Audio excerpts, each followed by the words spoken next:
Cariappa academy अब Google play store पे भी अवेलेबल है। इस ऐप का नाम करियप्पा एकेडमी है, जिसे आप वहाँ से डाउनलोड करके क्लासेस लाइव ले सकते हैं, टेस्ट ले सकते हैं, असाइनमेंट ले सकते हैं। यदि आप NDA, CDS, AFCAT, army, air force, navy, banking, SSC या अदर सरकारी नौकरियों की तैयारी कर रहे हैं तो इसका फायदा उठाएं। हम दूसरे चैनल पर भी अवेलेबल हैं, जैसे टेलीग्राम, जिसका लिंक हमने यहाँ डिस्क्रिप्शन बॉक्स में दिया है। मैं आपका करियप्पा एकेडमी में स्वागत करता हूं और आपके channel English made easy for all में एक नए टॉपिक के साथ आज उपस्थित हूं। पिछले वीडियोस में हम लोगों ने बात किया कि इंग्लिश के किन किन सेक्शंस में हमें काम करना है सो दैट हम किसी भी कॉम्पिटिटिव एग्जाम के लिए एक अच्छी तैयारी कर सकें। तो यदि आप वीडियो सीरीज में देखेंगे तो ये हमारा आपको 100% रिटर्न मिल देगा जो आप इन वीडियो से चाहते हैं। But if you miss any one of the video, आपका लिंक टूटेगा और आपको सीखने में थोड़ी दिक्कत होगी।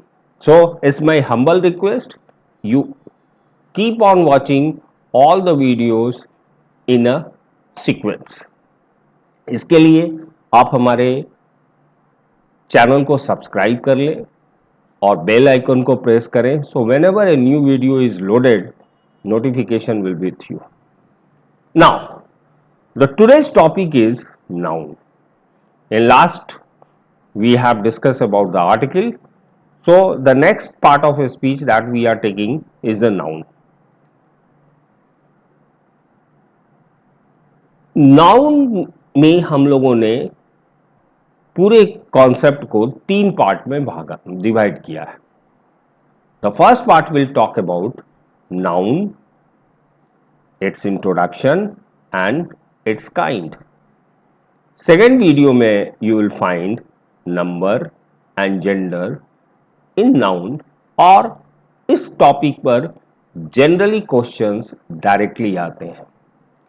And third one that is going to talk about how to solve different type of the questions which are asked in the different kind of competitive exam based on noun. So I hope यदि आप ये तीनों videos देखोगे you will be having 100% confidence on this topic, that is a noun. So let's take this challenge. I am a very sure and confident यदि आप हर video को series में देखोगे तो you will be 100% confident about any kind of the competitive exam that you are preparing for. Now, we'll start with the old definition of the noun, that is a name of thing, of a person or a place is called noun. Just adding to it one more word I am just talking over here कि आप जहां पे भी हो, जैसे भी हो, यदि आपके आमने सामने whatever the thing that you can see or you can think of, that all is noun. For example, आप जहां भी बैठे हो, for example you are in a dining room or you are in your bedroom or you are on your study table, wherever you are, आपको बहुत सारी चीजें दिखाई दे रही होंगी, लेकिन उन सारी चीजों को, उन आइटम्स को आपने नाम दिया है। हवा देने वाले अप्लायंसेस का नाम पंखा है या एयर कंडीशनर है या कूलर है। लाइट देने वाले का नाम बल्ब है, ट्यूबलाइट है, एलईडी है। So what you are talking of, you have given a name to identify a thing. So this is a very important thing. You are giving a name to a thing. आपके परिवार में हर व्यक्ति का नाम कुछ ना कुछ है। So what you have done to identify, आपने हर व्यक्ति का एक नाम दिया है। शहर है, उन शहरों को पहचानने के लिए आपने उन शहरों को, गांवों को कंट्रीज को, कॉन्टिनेंट्स को आपने नाम दिया है. So here it is an example. In this example, there is one sentence written, Vikramaditya was a wise king. मैंने इतिहास में पढ़ा है कि विक्रमादित्य एक महान राजा थे. और भी इतिहास में पढ़ा होगा, अकबर बहुत महान थे, महाराणा प्रताप बहुत महान थे, शिवाजी बहुत महान थे, राणा सांगा महान थे. तो बहुत सारे ऐसे लोग हैं जो महान राजा हुए थे. So in this sentence just focus on two words, one is Vikramaditya and second one is the king. आप नाम बदल दो, रेस्ट ऑफ द सेंटेंस इन सारे किंग के लिए यूज किया जाता है, सकता है. सो एग्जाम्पल, विक्रमादित्य की जगह आप अशोक लगा सकते हो, विक्रमादित्य की जगह आप किंग हर्ष मतलब हर्ष लगा सकते हो. तो what is changing in this sentence? The only name. And what is a common that is not changing from sentence to sentence? The last word, that is a king. So we have got two words, Vikramaditya and the king. Based on this knowledge, we classify noun in two categories. One is proper noun and the second one is the common noun. So what is the common word that you have used in every sentence? That was a king. So the king comes under the category of the common noun. And what is the name that, or what are those names, those changes from one sentence to another sentence, is the name of the person. It can be name of a places or it can be a name of the things. जो अलग अलग चीजों को identify करने के लिए हमने उनका एक पर्टिकुलर नाम दिया. सो that is called your proper noun. For example, city is a common noun. Varanasi, Delhi, Lucknow, कोई भी आप सिटी का नाम दो, सब सिटी है. तो city is a common noun. और ये जो नाम अलग अलग मैं ले रहा हूं, that is a proper noun. So I hope we make it very clear. Now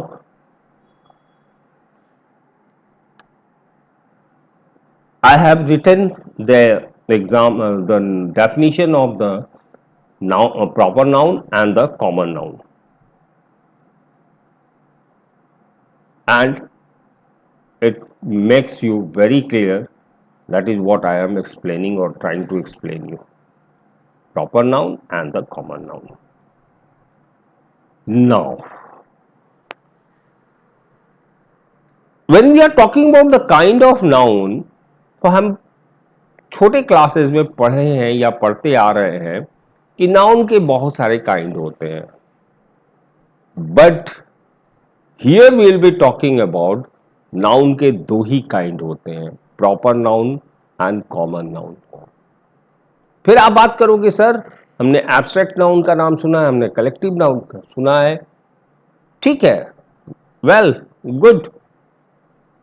common noun के ही ये दोनों हिस्से हैं. कौन? Abstract noun as well as your collective noun. जब हम एब्स्ट्रैक्ट नाउन की बात करते हैं, you must be surprising, but it is a very important information that I am sharing, कि एब्स्ट्रैक्ट नाउन और collective noun comes under the category of the common noun. Now abstract noun में तीन चीजें होती हैं, that will see one by one. You are giving a name of a action. It can be the name of a quality और it can be a state. For example, will talk about the action. जज हैं, जज अपने judgement देते हैं, means क्या देते हैं? निर्णय देते हैं. So that is called judgement. So the word judgment is used for action of a judge. आप वाराणसी से दिल्ली जा रहे हो और दिल्ली से चेन्नई मूव कर रहे हो, you call it is a moment from one place to another place, and this action is called movement. Similarly, हर व्यक्ति के अंदर कुछ ना कुछ क्वालिटी होती है and that quality is named. For example, कोई व्यक्ति बहुत honest है, so what is the quality in that person is the honest. लेकिन उसका एब्स्ट्रैक्ट नाउन हम बोलेंगे ऑनेस्टी, बिकॉज ये उसके अंदर की क्वालिटी है. सिमिलरली, किसी व्यक्ति के अंदर, या जनरली इंडियन सोल्जर्स बहुत ब्रेव होते हैं, so that quality is named as a bravery. So many examples are there based on the quality. One more would like to take here. जैसे लोग काइंड होते हैं, तो उनकी इस क्वालिटी को हम बोलते हैं kindness. So these two part of the abstract noun, action and the quality, should be now clear. Now the third one, state. एक फादर है, एक ब्रदर है, एक मदर है, एक चाइल्डहुड है, चाइल्ड है, तो वो अपने जिस स्टेट में है, we have given a name to that state. That state is called also abstract noun. For example, एक चाइल्ड का जो स्टेट है, उस स्टेट को हम कहते हैं चाइल्डहुड. एक भाई है, वो जिस स्टेट में है, दैट इज कॉल्ड ब्रदरहुड. एक फादर है, जो स्टेट में है, जो अपने बच्चे के साथ वो निभाता है, that is A fatherhood. A part of this hood, we have slavery, poverty, जो किसी व्यक्ति की स्टेट बताता है. So, under this three category of action, quality and the state, we will be considering the abstract noun. Now the last part of this kind, that is also a part of the common noun, is the collective noun. When we are talking about collective noun, that means we are talking about set, not a null set. एक ऐसा set जिसमें उस समूह के लोगों के लिए एक नाम दिया गया है. जैसे भीड़ है, भीड़ मीन्स लोगों का समूह, हम उसे भीड़ हिंदी में कहते हैं. इंग्लिश में the word that is given for it is called crowd. So the word crowd is a collective noun. Ship हैं, उनका समूह होता है, मूव करता है, तो दैट इज कॉल्ड फ्लीट. जानवरों के समूह हैं, पक्षियों के समूह हैं, there are other terms use for it, for example herd, flock. So आप कोई भी ग्रामर की किताब लेंगे तो उसमें ये पूरी की पूरी लिस्ट मिल जाएगी. ये क्लास 4-5 ऑनवर्ड्स आपको याद कराया गया होगा, but this time I just tell you to remind those words. Important है, ये एग्जाम में कभी कभी पूछे जाते हैं. Now, I hope I make you very clear the kind of noun, two types, proper noun and common noun. Common noun के अंदर दो और हमने क्लास लिए of noun. The one is abstract noun and the collective noun. In abstract noun, it can be an action, it can be a quality, or it can be a state, and we have seen the examples of it. Now we go a little more into the classification. आपको बहुत सारी किताबों में there will be another classification. I'll make you clear. In this classification, दुनिया के जितने भी noun हैं उनको हम लोगों ने दो कैटेगरी में बांटा है. एक जिनको हम गिन सकते हैं और एक जिनको हम नहीं गिन सकते हैं.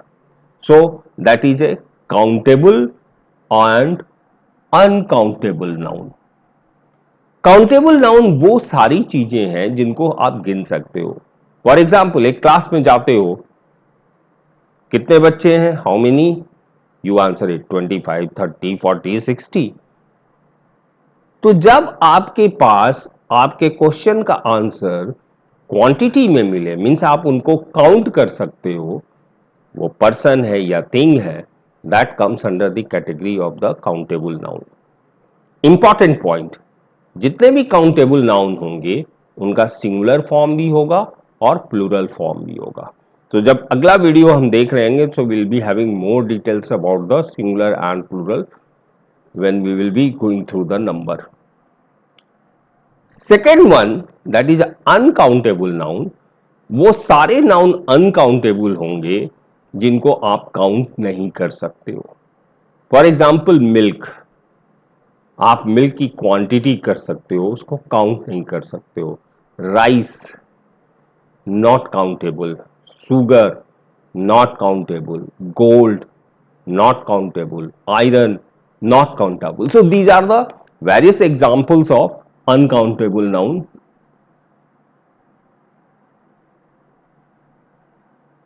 One important tips, जितने भी काउंटेबल नाउन होंगे, आई डिस्कस, सिंगुलर भी होगा, प्लूरल भी होगा, बट जितने भी अनकाउंटेबल नाउन होंगे उनका कोई प्लूरल फॉर्म नहीं होता है।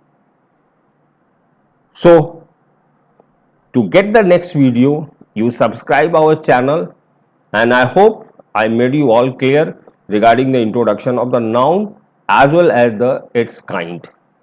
In next video, we are going to talk about number and gender, very important concept with respect to noun, because mostly questions her level पर इन दो टॉपिक से आता है, नंबर एंड जेंडर से।